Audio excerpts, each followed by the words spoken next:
sejak awal saya berpikir memang pra peradilan harus menerima permohonan pra peradilan dari Peggy. Karena seperti saya katakan dulu, itu kan penanganannya bukan hanya terlihat tidak profesional, tapi juga menimbulkan kesan kolutif dan konspiratif. Apa pandangan Pak Mahfud dengan perkembangan terbaru itu?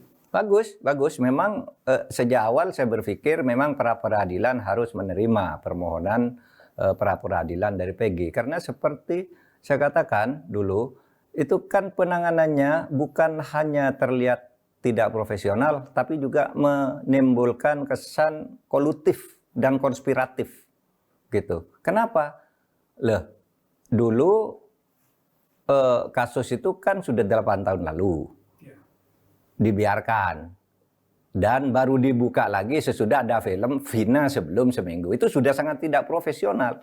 Yang kedua, dulu di dalam dakwaan jaksa yang kemudian juga disebut di dalam putusan hakim bahwa di dakwaan jaksa itu disebut ada 3 orang buron, kok tiba-tiba disebut hanya 1, katanya yang 2 fiktif.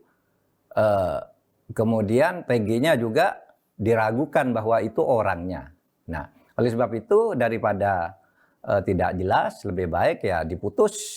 Tidak jelas kesalahannya, tidak jelas subjeknya maupun objeknya udah jelas yaitu pembunuhan Vina, tetapi subjek pelakunya kan tidak jelas kalau itu Peggy.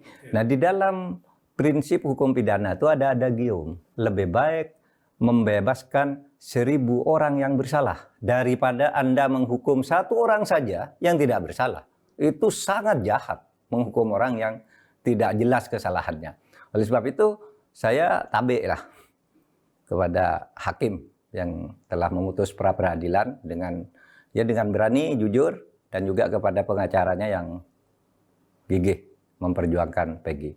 Hormat juga kepada Polda Jawa Barat yang sudah menyatakan menerima dan akan melaksanakan putusan pra peradilan ini. Itu aja. Dengan perkembangan terbaru itu berarti kira-kira polisi mestinya bagaimana, Pak? Apakah melakukan semacam, katakanlah semakin jelas bahwa ada kesalahan di awal penyelidikan sehingga perlu dibentuk tim atau apa, Pak?